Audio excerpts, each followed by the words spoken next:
Okay, well, welcome to the Line Break podcast. I'm going to introduce some people now. We have Nero, who is from the subreddit. We have Deck again, and again we have Wallopy Joe or Ed. Hello. Yeah, Hey, well, guys. people say hi. Generally, we do. Nero, invite yourself. Say hi. Nero? I'm here. You have myself, Ready? Charlie. So we're going to be talking about some European Cup because I think Harble and Nero want to have a little chat about that because it's coming up. Oh, yeah. Oh, it's going to be a fun season, especially for me. Oh, no, Nero's dropped. Has he dropped? Now This it's is just going to great be timing. me. Now it's going to be me ranting on about Leinster again. All right, is he? Oh, Actually... sorry, I got dropped out. I don't know what happened there. Yeah, you're back. You're It's, back now. Mentioned Right. the European Cup. Am and I you back in? disappeared. Yeah, I don't know what happened there. I haven't missed much, have I? I was kind of Man, what is up with like his Chris Robshaw. connection? Can't really see me. Here, but not there. It's like everybody's looking. You know, Ben Everyone's Jones is looking, there. trying to Where's find Chris you. Robshaw at this ruck? And he's like, you can't see me, but I am there. So yeah, do you want to rant about Leinster for a little bit? Me? Well, I suppose in what way? We're going up now against Wasps. Unfortunately, it's a Sunday fixture. The head of the EPCR was on a podcast that I was listening to earlier today, and unfortunately Adam isn't around. I think his Reddit name is I can't think of a name 3. Will be sad to know that as a former Bath man, he's not actually backing Bath to make it out of the groups. Is he not? No, Is it because he's not. that depressed after Sam Burgess has gone? He is quite down about the whole thing, isn't he? Oh my god! I heard he had a poster of him on his wall and he's refusing to take it down now. I thought it would have been shredded already. I don't think Burgess leaving is going to have that much of an impact on Bath's European season. Yeah, I mean, you're probably right. But Denton, is he coming now or is he next season? I think he's going to be in the European squad. this I think- week. Yeah. He must have. Okay, he's yeah, just so upped if and anything, gone. it's an upgrade, right? I think it is. I mean, you don't want to be too negative Experience about international him. 6-8. Yeah, but he's awesome. Denton is a great player. He was in my Yeah. fantasy league throughout the World And Cup. at least this way there won't be any... Yeah, and you won't get pressure to play him at 12 either. Wait, no, the there are Scots have a other- history. The Scots have a history of back row going to play in the centres now. Is that because they're not very good in the back row, or is that... I don't know. I'm not sure. Yeah. Was it Vernon? It was Vernon who went from 6 to a 12, didn't he? Yeah, that's right, yeah. Yeah, but he was an all right back row forward, wasn't That he? was Or a he- successful transfer, though. Oh, it was a very successful transfer. He's a very good player. I mean, Harble, what do you think of Leinster? Are they going to be all back now, your internationals, for this weekend? So essentially, every international was fit and good to go for last week's Scarlets game. Did they play? Yes, but not everyone. So basically, All two right. weeks ago, away to Treviso, we had more internationals than we did against Scarlets. And Scarlets, it was kind of a 50%. There were 15 changes basically to the team, and we had 13 internationals back the week before. So I think he wanted to give... I don't know why. It was a must-win game, but he was obviously confident in some of the academy players and recently promoted players out of the academy. We played a 4th and 5th string hooker, and one of them I've never even heard of before, and I didn't realise he was even on the Leinster team. So it was a completely mixed bag of a team, and I found it quite interesting. And if this was Matt O'Connor fielding the same team, I probably would have been ranting and raving for the next 3 weeks. Anyway, so the issue is Fitzgerald was injured to the shoulder against Treviso, I think. Is that really bad? Like, how bad is that? I don't think it is. I think he's available to play now coming up this weekend. Who else is injured? Rob Carney, lower back. I think he's not available this weekend. I'd like to see Isanasewa then at 15. So I don't see that as a step down. I see that as a definite step up. Plus, Nasewa is our captain now. Nasewa's king. Yeah, he is. Jamie Heaslip also being replaced by Nasewa as captain Say mid-season. was the fullback. Nasewa, who is an entire back line. Well, he is a 10. He is a 12. He's not. Is he 13? He's literally everything from 10 to 15. He's not a scrum half. I didn't think he was a 13. Okay. I thought he wasn't a 12. he can play both, but I don't think I think it's more so crunch time. Listen, because like one of our centers is You injured, have he has to. to go in. Yeah. I wouldn't be worried if I see him, in one of those positions. I'd be a bit confused though. So basically, I just feel as if we're losing any key player, we can slot him in. And that Would just you makes- say he is the 12 trees of Leinster? And what do you mean by that? Well, It's a backhanded compliment, isn't it? can play anywhere in the back line. Well, Reasonably well, but not greatly. well, I'd still say as winger and full black. Oh my god, that was a horrible mistake. Full back. That he is fantastic. Center and 10, I'd say, yeah, quite good. So I wouldn't say he's reasonably well in all those positions. I think in some of them he is amazing, and in others he's quite good. But He's a useful player, then, is what you're Yeah. saying. I mean, looking at the back line, it looks quite exciting on paper. I know the Wasps are looking decent with theirs as well. Wasps looked back great line? last week. I'm excited. So, about it. but is it? I mean, what's the weather? What's the weather forecast looking like? Wait, I'm actually not too sure. Wasps have I Piatow, think I've right? dropped out. Oh Yeah, god, well- they do, yeah. They do, yeah, but I think he's still getting into the swing of linking up with the new players Well, and you things say like that, but we saw that try with Wade, Daly, and him, and that was Yeah, that's insane. true. Wade Daly to Piatow. Piatow back to Wade, no? And then Sharples was the only one that could actually keep up with him. Greg Label tried to pull back Wade before he broke away for the run. For those who haven't seen it, do you reckon as you're streaming this, you're able to lift the GIF off the sub and just play it for a few times while we Yeah, talk? I can genuinely yeah. do that. Where In is it? context to the people? Oh, the sub for Oh, I don't know if I can find the link now. Right, you guys Well, I keep think talking. I'll what keep did it with trying that to try find- was the ball back onto the inside, right? Because everybody was feeling and taking the drift to the outside, and when they switched it back in, I mean, when I turned it back over, that I was surprised to see that. Even more surprised to see George Smith still rocking it up at 39 million years old. But yeah, it was a really nice switch to the inside, and the only worry that I've got with Wasps is Frank Halley should be 10 times the player that he. I know is, what but you mean. He's so big, he's so fast, and he plays like he's 5'7" and 8 stone. But that try, I mean, you mentioned the inside ball for that try. It is stunning to watch. I mean, Wade does a bit of sideways stuff. Piatow looks so powerful, but the gas on Daly when he cuts through off that inside ball He does hit that Yeah, line really well.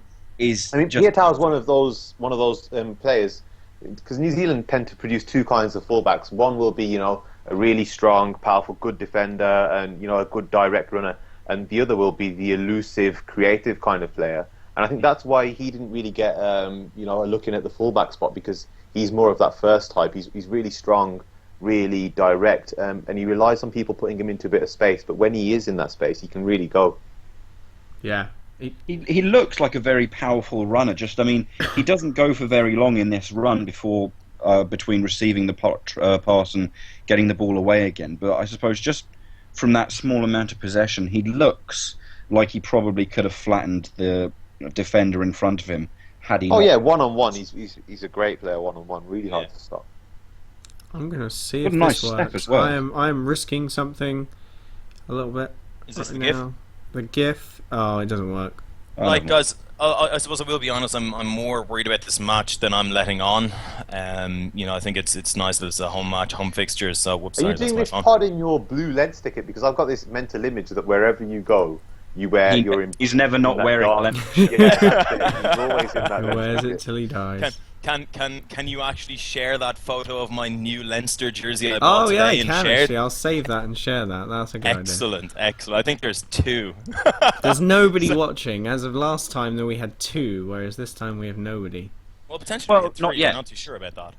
And we've actually gone up to, I think, 72, 73 subs now on YouTube. Way.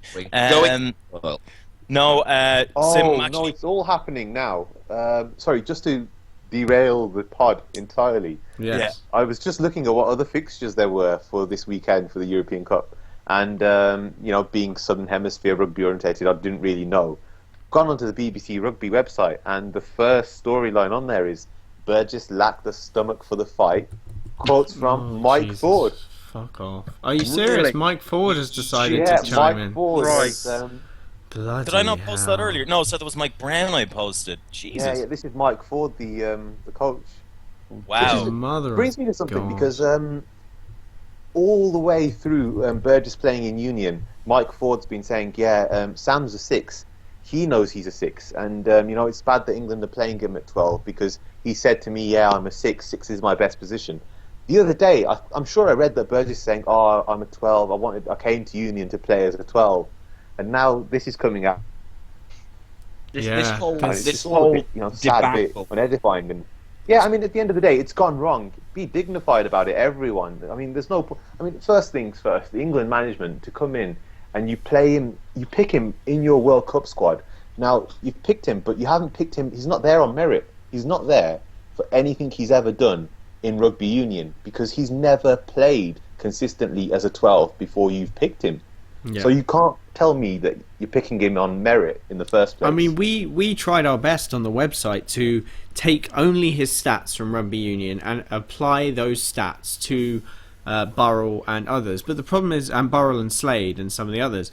But the problem is that the pool of stats we were getting was so small for him because he hadn't actually played very many games. yeah. And we did And- take as much as we could and try and make it as applicable. But at the end of the day, he didn't have enough game time to actually make those stats valid, I suppose. That's it. And I mean, in time, he might have turned out to be a good 12. He might not have turned out to be a good 12 at all. But at the end of the day, you can't pick him at 12.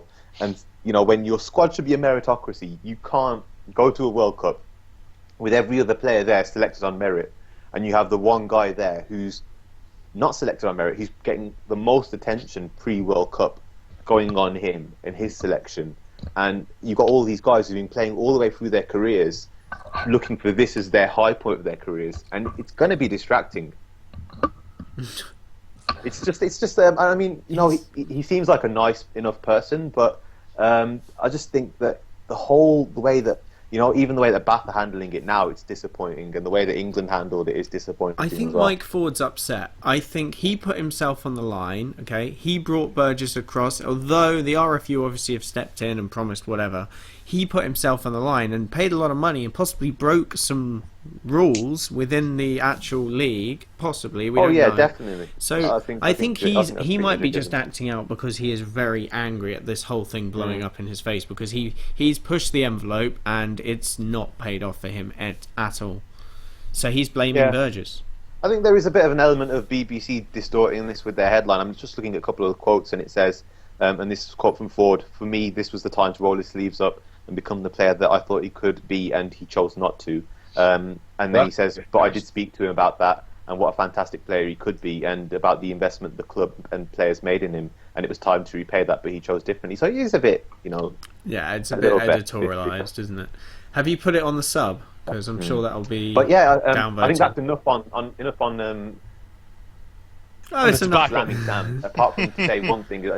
Well, yeah, but the last comments I ever want to make on this is that a lot of people in the run-up to it compared him to, the way that Sonny Bill Williams offered a new option for New Zealand. And the only thing I've got to say about that is Sonny Bill Williams went to Toulon first and played there under Tana Umaga, and next to, he played with a number of other international 12s, and he played with Johnny Wilkinson as well, and he learnt a lot from those guys. He learned his trade, and Sam Burgess definitely. did not learn his trade.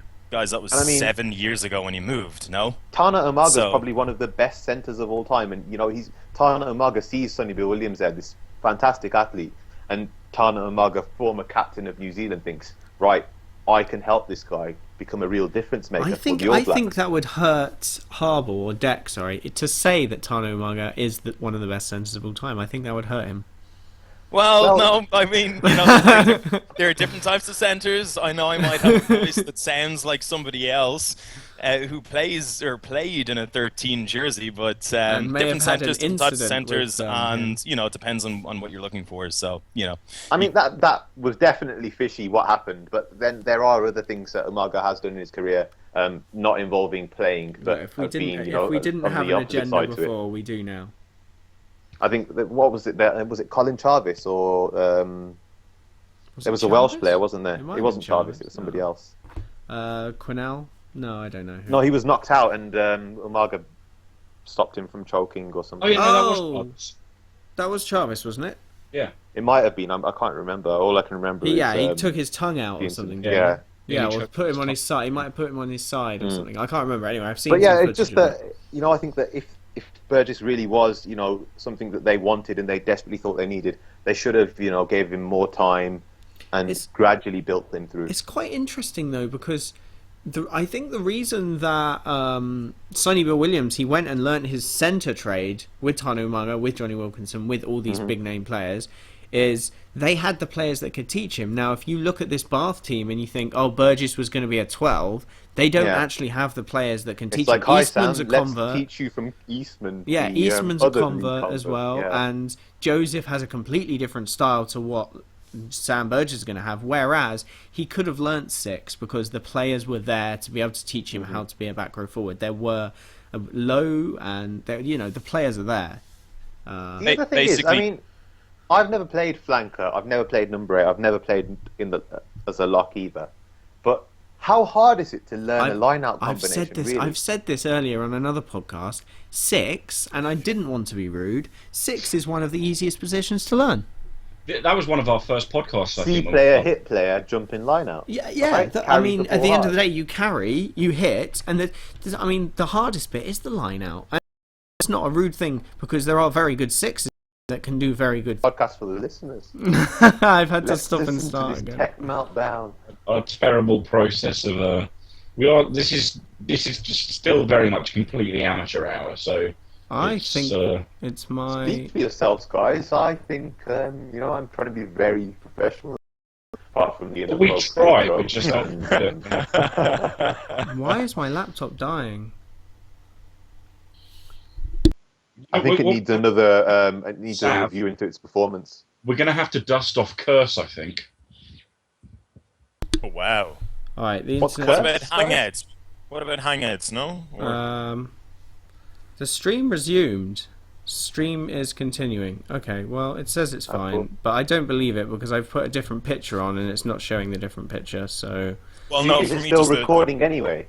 it doesn't record. I mean, it'll save onto YouTube. This is what I'm. And there's someone watching as well, so this is interesting. If you're watching, just put in the chat what you're seeing because I'm actually very frustrated. This one. You guys keep talking. Keep talking rugby. I'll try and find a way. I've just. But they were both in the second half. Maybe I'm wrong. The second one was definitely towards the end of the game. And, Yeah, it was I'm like pretty 15 the minutes or first no. one- I think the first one was in the first half. I'm pretty sure it was. I'm not 100% sure. I'm just looking at this Racing 92 lineup as well because they're playing against Glasgow, aren't they? And watch this game if it's on. At the beginning, just go through it chronologically. There's quite a few matches. Some of them we can spend very little time on. Like, I mean, look, we know what's going to happen with Treviso. Whoa, do we? Oh. Yeah. They're going to I ignite their inner Japan and beat whoever.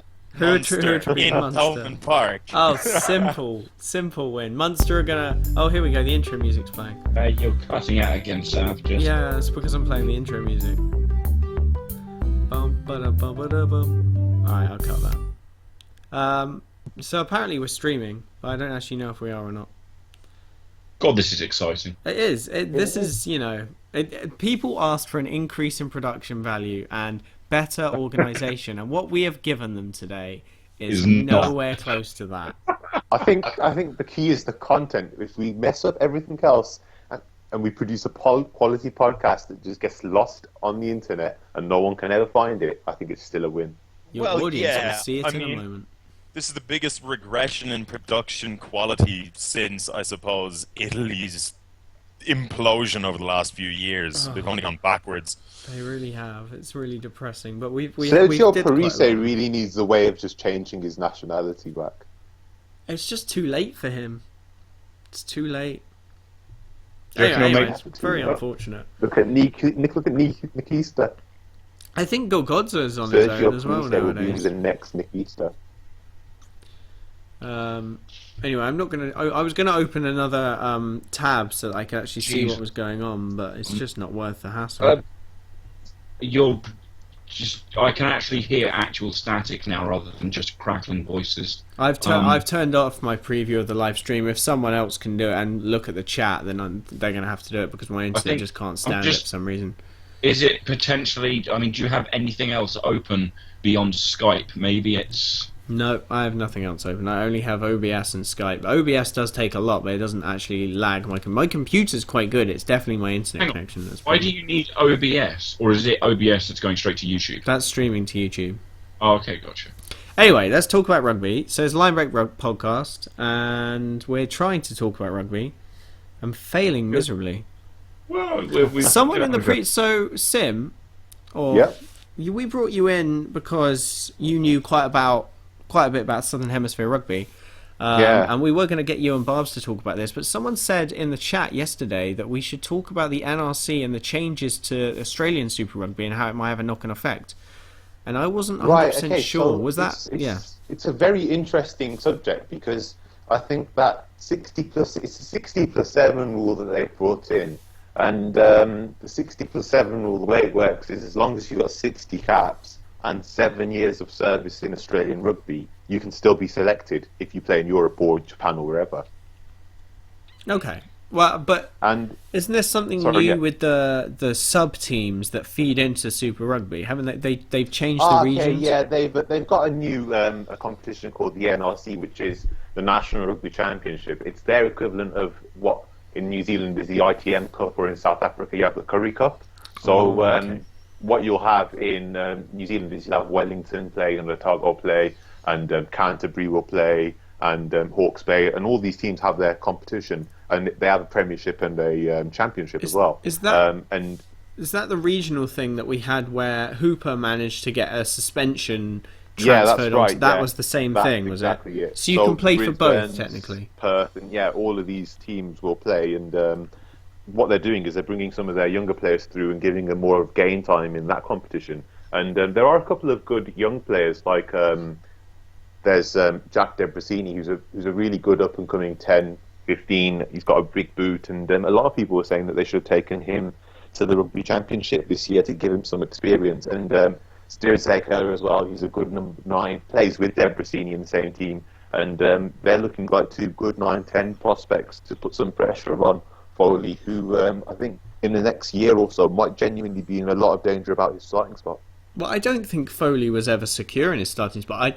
I mean, I know he had a sublime game against England, and he actually did step up. But I never thought that he was, secure in his spot, to be honest with you. Again, I mean, you'll remember from my previews for the World Cup that I said quite all the way through that Foley's got a tendency to be flaky, and he's not, the most reliable player when he hasn't got another playmaker with him. And now I think Matt Gitto's probably going to retire. I think if they can convert, I know what you're saying about Gitto retiring, so they're going to lose him. But if they can convert Beale to be that second playmaker with a bit more reliability, then he might be okay. Mm-hmm. That's what they'll seek to do. I think that's their end goal, isn't it? Sorry, just to step on your point. The other problem with Beale is while he's a good defender in the back three, I wouldn't necessarily trust him in the same way you can trust Gitto in a 12 channel. No. Especially if you're putting Foley in alongside him. No, Beale defensively is a nightmare. Mm. The thing to look at, I think, with Australia and the 60+7 rule is, while they did it this time to bring in Mitchell and Gitto, they know that those guys aren't going to be available in 4 years' time. But what they've done by bringing this rule in is make Will Genia available next time. I mean, I'm not a fan of Guinea. I don't know how to put it nicely. I'm just not a fan of him. I think he's. Well, he's just not 2011 anymore, right? He's a slow 9, which I don't like. I don't like a slow 9. If you're going to be a slow 9, you've got to be quick off the base. He's not quick off the base. Yeah.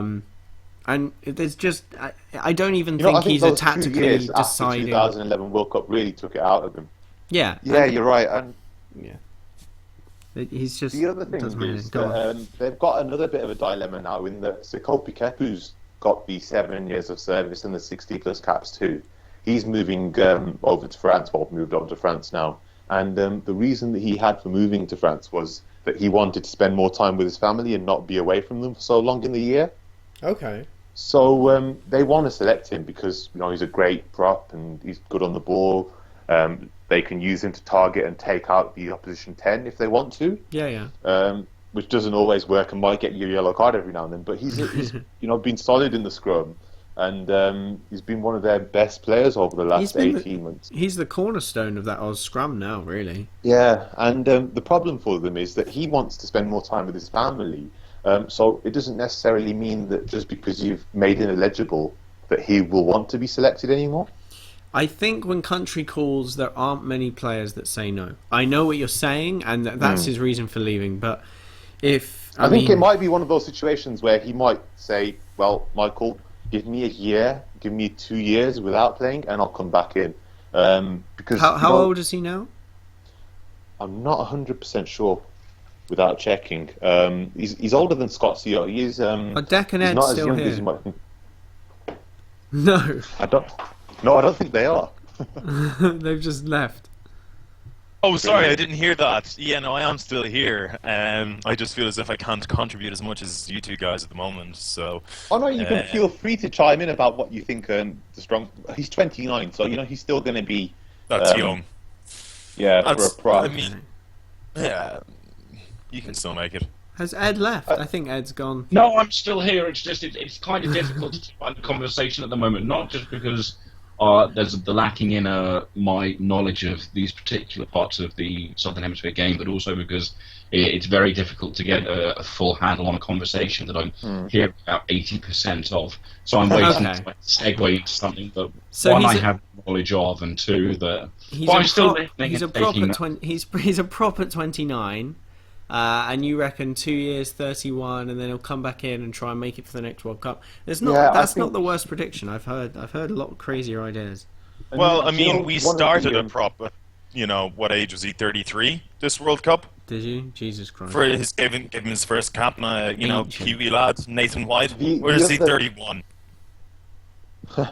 I don't know. The other problem with Kepu, and if you want to keep him going until the age of 33, is that one of his biggest contributions comes in broken play, where he's a good ball runner, he's a good tackler. Yeah, that's it. And will he be as mobile and effective in the way that you want when he's 33? Maybe not.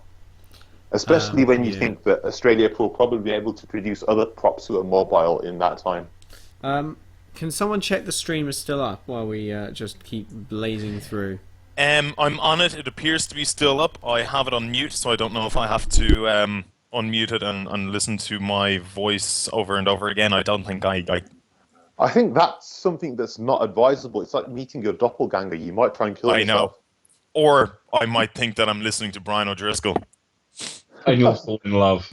Much like you were Brian O'Driscoll. Much like my dreams. Yes, I am. Of course. When you said this is amateur hour earlier, well, I can charge for this voice of mine.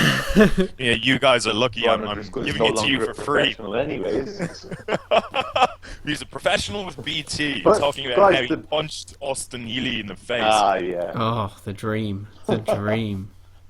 The funniest thing, though, going back to Australia, is with this 60+7 rule, is there's one player who's stuck on 58 caps and has the 7 years. Cooper. That's Quade Cooper. Yeah, that's right.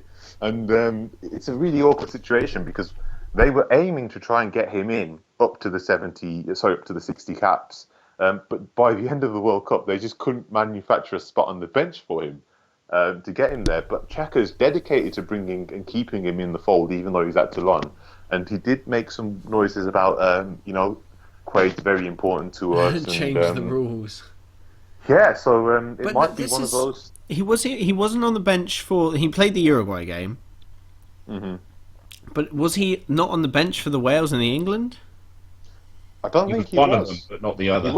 He wasn't for England because for England they had Kurtley Beale on the bench and Matt Tamua, I think. So I think in hindsight, they should have dropped Tamua because they were points ahead in the last 5 minutes and could have just stuck Cooper on and given him a cap Against England? Yeah.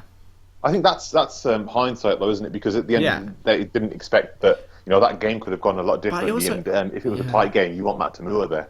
I mean, I know what you're saying about Tamua, but I just don't. He's good, but I think in most situations, rather than Tamua, you'd put Beal on.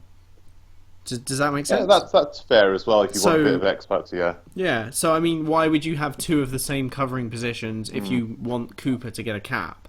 The other thing is, I think that Cooper is, they see him very much as 10 only, Yeah, whereas that's true. Tamua's 10, 12, 15, Beal's 10, Tamua's 11, 15? 12, 13, Really? 14, 15. Yeah, Tamua he's got a handy turn at 15, yeah. Okay, I've never Aggressive seen there. He's a safe 15, much in a very limited sense, in the sense that Liliafono as well, in a similar way, can play a bit of a passing hand at 15, whereas I think Cooper, the only way that he plays 15 is when they used to defend him there, fullback, for no reason at all, really. I know why they play Cooper at 15 is because he's a liability when he plays 10 in defence. Well, he was, but he isn't as much as one as he used to be. He's not okay. So this is quite interesting because I had this discussion in inverted commas. Basically, I stated it, and a buckload of people downvoted me. There's defensive 10s that are good at being defensive, and they actually actively make that 10 channel a problem for people. One of them is Owen Farrell. Okay, he genuinely makes that 10 channel a problem for attacking teams because he does put pressure on the opposing 10. Sure. Bigger is quite good in defence. He's not necessarily a blitz player, but he's a good defender. But there are others that... So Ford, he's a good defender, but in the same way of Cooper, he doesn't push people backwards. He just makes his tackle. And I think that if people want to stop game line ball, with a then they 10 put them is back. Just to the thing interrupt with a very 10 quickly. is... Yeah, Quade Cooper played in just the one pool game in the World Cup, and that was against that was Uruguay. Yeah. So that was it. See, that And he to got me yellow is card. short-sighted. Why didn't he play against Fiji either? Or... This is it. Quade Cooper has accelerated the amount of yellow cards he gets this year. And, to the point where he's almost catching up with Michael Hooper now, so... Yeah, but no, say what you were going to say about the 15-10 rotation sort of thing. Right, yeah, Quade Cooper's making a lot more of his tackles generally, but the other thing I'd say is that as a 10, a lot of the time, you've got your 7 helping you to make that tackle, or Yes. you've got your 8 or your 9 helping you to make that tackle. Yeah, and agreed. sometimes what people forget is that a 10, it's just as important for him to be able to slow down or compete for ball at the breakdown as it is for, him to be able to make a tackle. And a lot of 10s don't want to stick their body in that position in the first place. I can't really blame them. There's quite a lot of coaches out there that will actively tell 10, having been a 10 and the person who kicks, they actively tell you, don't stick your head where it doesn't belong, because if you do and you get injured, we don't have a kicker. Yeah. This And is I where think the that's problem is for me in that philosophy is if you look at the New Zealand 10s. Now, one of the main reasons that Lima Sopwanga hasn't gone to the World Cup, and while he's been scintillating with his attacking play and his tactical kicking and everything else, is that as a defender, he's very willing, but he does miss his tackles and he doesn't give you that contribution at the breakdown. And I don't mean, like at all the tight breakdowns where prop's going to think, okay, I'm going to hit him in his spine. I'm talking about, you make a cover tackle and you want to compete. Yeah. And whereas Dan Carter is always, if he's there, he will put his hands in there. Same with Barrett, same with, say, Cruden or Slade. Sopwanga hasn't really gone and developed that side of his game yet. I think Cruden surprises people because he does do that. Yeah, Cruden's one of those guys, I think, that he's just grown up with so many players who are so physical. He's so used to it, isn't he? He's so used to it. He's played with... Oh, yeah, he's what? He's basically the smallest player any team that he ever goes into, even if Aaron Smith's next to him. And I just think that he's just in a situation where he has to do that because everyone else is just relying on him to make that tackle in the first place. It's a bit of an interesting thing, isn't it, where you got one player who's you wouldn't really think that he's going to do that, but always manages to put his body in there and compete. I'm a big fan of Cruden. I think he missed that plane to Argentina because he was so very, very drunk. But I'm still a big fan. A New Zealand tradition that is missing planes because you're drunk. Is it really? Who just left the room? Someone just got so bored they walked out. No, that was me. I was just transferring to a different room. Okay. Ah, right, okay. No, I'm Yeah, still here. Ed's gone, I think. I'm still here. Ed's gone. I think Ed's gone. Well, okay. Yeah. Put it this way: try not the weather thing, because a lot of the time there are times I do try to say something, and I either end up starting to speak at the exact same time as somebody else, and so it ends up being an interruption. So, and there's also the fact that I sometimes feel I talk too much. So at least I'm taking a step back on something I'm not particularly educated about, and just soaking it all in, and hoping I remember it tomorrow, which I probably won't. But it's interesting me. So there. But I'm still here. Okay. I keep like that checking it. interruption where was it Nero had to say he was still on the phone. Oh yeah, back again. Yeah, sorry, it's just doing something. Excellent. Yeah, those are my amateur favourite hour is moments. No, resumed. that was my favourite moment because that happened in one of our first podcasts, I think, with Ed, and he just had a full-on conversation, and it was just one of my favourite moments. I didn't use it in time, and it was a mum telling me that I'd had a phone call or a message or something. Oh, that was great fun. I enjoyed And to that. walk the dog. Oh yeah, Yeah. there we go. But But now going all back we've got that, to do it's is one bring of it those back to Go points Clovers. where every player should be able Clovers. to compete, and every player should be able to pass, and every player should be able to run. Yeah, and everybody has to be able to compete at the breakdown, including your number 10, because that's where the tackle area is going to happen. Exactly. So I fully agree with that, and I'm actually.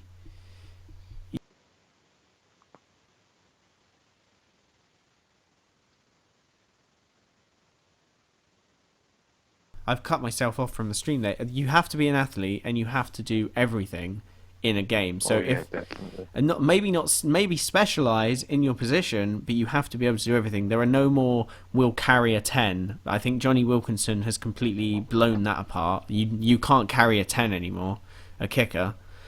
And Chris Patson as well. He blew that away because he became quite a good defensive and attacking player in the end. But perhaps not when he started, but in the end. And the hookers are becoming wingers. You've got Dane Coles and you have Brits and you've got players like that are now running and playing really good rugby. And you've got Retallick as well, who can pass the ball out the back. definitely. Go on. Someone else can go on a rant for a I little was bit. just going to say that that's one of the reasons why Sapiranga isn't there. Yeah. And I think it would be interesting over the next year if he actually tries to show that he can do that. Because he obviously listens to the podcast, so he'll hear your feedback. Yeah, I think it's inevitable. I mean, the more camps that he goes to, he's going to develop that side of his game more. Yeah. Harble, Deck, do we want to talk about Leinster and Wasps some more? Because I'm not sure how much of the last chat we got.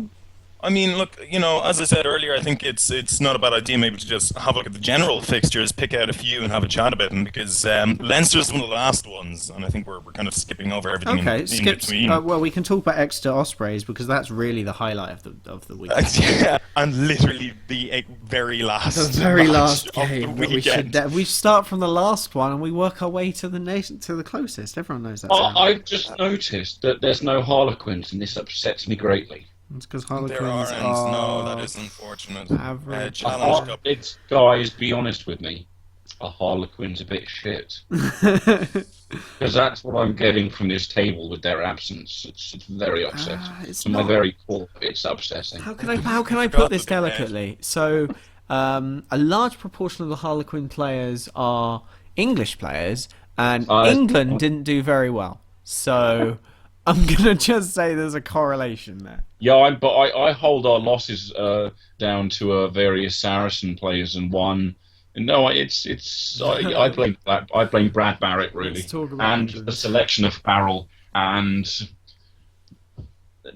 that's again, it's not really relevant. I mean, with the exception of Rob Shaw perhaps instructing whoever's running the line out to go for the front rather than the back, I think that I can't think of many problems the Hawkins had. No. So there.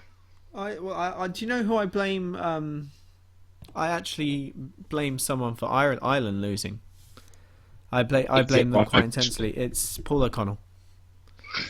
and God damn, such a selfish asshole for going and getting injured like that. If that bastard hadn't got injured, they would have not creamed Argentina, but they would have shown up. I think is the key. They would have actually shown up. Yeah, I think you guys would have turned What's your reasoning up. for that? I mean, I can definitely see his influence on the team, but I think you were mentally shot. I absolutely think Ireland were mentally shot, and I but don't think I I think think you were at outplayed 10 on the as day. well. I think Yeah. Madigan stepped up in the match against France and played excellently. The reason for that, though, is because France had prepared completely for a kicking game, and then he came on and it was a running game. In the second half, not in the first half, that changed everything up. Then that took them by surprise, and we ended up, winning. But obviously, France at that point were actually quite shit and were slaughtered, for lack of a better word, Yeah. by the All Blacks. So, that match after that kind of just showed, were we good or were they just horribly shit? They went out then.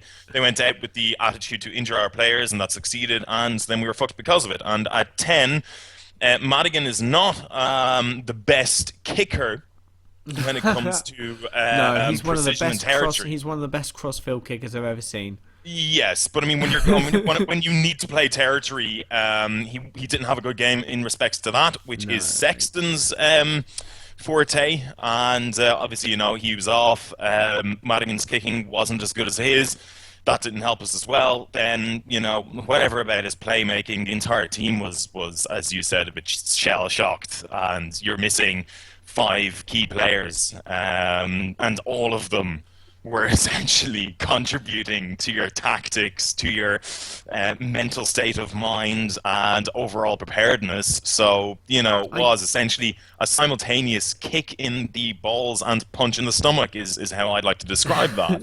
And, I do have a theory about it, though.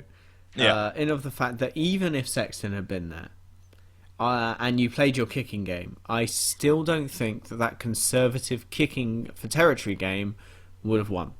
I think that was the wrong way to beat Argentina, and it wouldn't have worked. But I do think that if O'Connell had been on the pitch, he might have actually noticed perhaps a little bit and maybe done some couple of choke tackles and things that would have changed the game, and perhaps Ireland would have shown up a little bit more. But I mean, it's all theory. Well, I mean, again, if you would have put in Paul O'Connell and Sexton, I think both of them would have copped on fairly quickly, and things could have changed. You look at it, and you had Madigan as the playmaker of the match. Paul O'Connell was gone, so who you left with in the forwards that essentially has to step up best, and he is really left the only one left in the pack. That's a struggle because he's always felt like a follower, not a leader. Well, I don't know if that's fair, but I think you're going to get a lot of angry comments now from Ulster fans there. Well, maybe but my only reasoning behind that is because when I see there's certain players, and when I see them in the Lions, which is the best of the best, you can see them as leaders, and certain players were leaders. Now you had Brian O'Driscoll was a leader for the Lions as well as Ireland. Paul O'Connor was a leader for Lions and Ireland, and there are people that when they make the step, even Tommy Bowe, I think when he made the step up to the Lions, he didn't look out of place.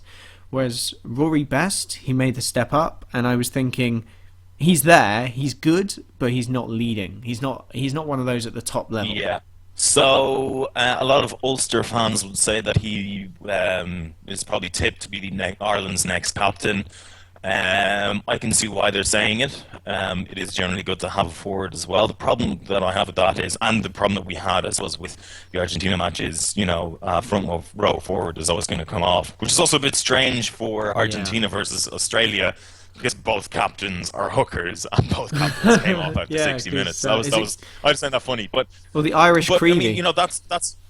Yes, exactly. But that's the funny thing is, you take away Paul O'Connell, Sean O'Brien, then we look at the forwards, and yes, there are good players, and yes, there are intelligent players, but, to fill that void is a gigantic ask. And then in the backs, you have Sexton gone as well. And Peter O'Mahony was gone, and Peter O'Mahony is definitely someone who could scare the shit not just the opposition, but into his own players. He's quite a leader, yeah. He's a psycho. But I mean, I'd Henshaw rate him for better captain.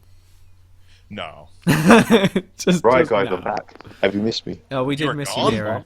I was ranting on about Ireland, so No, I think was listening. I was listening, but I was having a different conversation. So we let Deck just go off on one, really. Well, yeah, I heard he was bleeding blue rather than green for once, wasn't he? So Well, other way around. He was Nah, just bleeding all over the place. Well, guys, do we want to, I suppose, quickly just run through this table? We can skip a couple of matches. Yeah, go for it. And, Yeah, go then on. I suppose we can finish with that. So first match up is I think Friday night, Leicester against Stade Francais, Welford Road. Oh yeah. Leicester versus think I Stade might watch Francais. it So if I think I'm- Stade will win. Why do you say that? Because although Leicester, okay, so here's my theory behind it. I am a great believer in if you're. So how can I put this? So when Baxter rotates his Exeter team, he rotates it in such a way where it's always the same 23 that gets rotation. And that way, all the players play together, even if they're in different positions. They're all playing together and they all get to know each other. Now, Leicester rested some players against Exeter, and they did so in a way where those players were fully rested. They weren't brought on and rotated. And I think you have to have a team that plays together consistently and actually learns each other inside out to actually get a successful team. And I think just purely resting players isn't actually as helpful as people think. It might prevent injuries, but it's not necessarily helpful to the team dynamic. So I think Stade Francais, I don't really know how their season's going, but just based on that little niggly thing in back of my mind that says Leicester aren't quite synced as a team yet. But that's just me. I don't know. Anyone else got an opinion on Leicester Stade Francais? Well, just as a curiosity, is it only the top 14 in which French teams aren't allowed to win away, or does that apply to all competitions? It's at Welford Road? Yeah, Tigers are at home. Oh well, Stads are going to lose then, aren't they? Really, but still, I do still think that Leicester shouldn't be prioritising European games and resting players. Well, I'm looking at Stad's team, guys, and I just don't think their team makes sense. Oh, it's a French team. So I was we're just used about to that. say, typically French. Go Oh on, my explain god. to us. Like they've got Sergio Parise and Willem Alberts, but then they backing that up in the halves with Mornestein and Wilgenia. Now Wilgenia and Mornestein don't match up very well anyway. I mean, they don't matter. Do they not? I don't think Mornestein's a fast ball player. He's a slow ball kick player. Who's that in the Oh background? yeah, but he's a deep fly. Oh, that's probably my he's mom a having a deep go. fly at half. somebody in So the I background. think Genia can play with a deep fly half. I know he used to play with Cooper, who used to generate his own speed.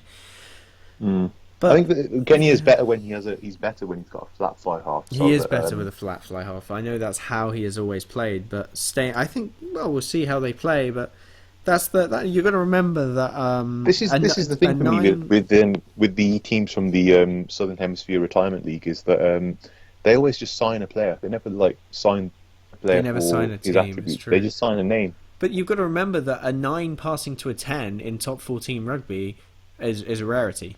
It true. really is a rarity. They just pass it to the forwards constantly, and eventually the 10 might get it and give it a nudge downfield or something. But a 9 passing to a 10 is not the default, as it is I've been in most spoiled others. over the last few years. Yeah. So we'll see if that actually blends or not. So who's everyone going for? A Stad front? I'm backing Stad. Say win or away? I'll go. I'm going to go for Leicester because Well, Go on, Ed. Who are you backing? Tigers. I just said, did you? No, it came out blurry. It's not. I might just, flip a coin because I've not seen any of these teams played this season. Me too. I just feel like backing the English side as well. I think I've actually recently been negative towards Tigers quite a lot, and backing Stad kind of backs that up even more. But I'm not a fan of what they did, and I'm not a fan of. I don't like the resting of players because you're focusing on something else, because it kind of invalidates certain things that I think you need for a team. What's and I the think over/under on consistent playing is the what it's number about. of crunching tackles that Willem Alberts is going to make? He's going to destroy some people. Freddie Burns, look out. So we move on to the next one. Yeah, move Yeah, on go to the for next it. one. Yeah, because I think if we spend that much on each team, we're one, going to be yeah, here we'll for a go while. quickly. We'll go quickly. So We're not going to get through in a hurry. Oyonnax Ulster. I mean, I'm just going to go with Ulster. Probably a 5-pointer there. Yeah, I think Ulster. Ulster, yeah. Also Alright, by score. Rory best Yeah. get a hat trick. Go on, let's move on. Not just that, they need to win with a 5-pointer anyway, because it's not an easy group they're in. So there's a bit of motivation, and it's Ajax. No offense to the French Ajax fans out there. Racing 92 versus Glasgow Warriors, and it's in That Paris. is the I'm gonna watch this. absolute big game. I'm Yeah, definitely going to watch this. Guys, it's- DTH has left though, hasn't he? yeah. He's at Scarlets He's at now. but Scarlets he- now, which I think is, well, it's such a shame for Scottish rugby that he's moved, but Definitely very good for it's- Welsh. It's happened. Very good for the Scarlets, but Glasgow's team is still awesome. So I'm going to be a bit controversial. I'm going to go with Glasgow Warriors winning this one. I'm going to say that Dan Carter will lift the performance of the team and Racing will win. I'm just going to tell you guys that out of all the things that you should never do, you should never ever pick against Dan Carter ever. yeah, his win Just ratio. look at just think of it this way: the 2003 World Cup, New Zealand lose to Australia in the semi-final. Dan Carter's sitting on the sidelines thinking, "Man, if only they picked me instead of Carlos Spencer." 2007 rolls around. New Zealand lose to France. He's sitting in the stands thinking, "Man, if I didn't get injured, we'd be winning this." 2011 comes around. He thinks, "We'd have a 4-try win in this final if I was playing." We'd have 2015 a comes along, 4-try win. and he stays fit. And you just can't bet against Dan Carter. It's like betting against Tom Brady if you're watching NFL. You just know you don't do it. Yeah, you can't back do that. You back Racing. Especially Yeah, at home. I mean, Racing at home as well. No, I'm still going with home, Glasgow yeah. Let's Warriors. be really rude for a second and just say that Sexton left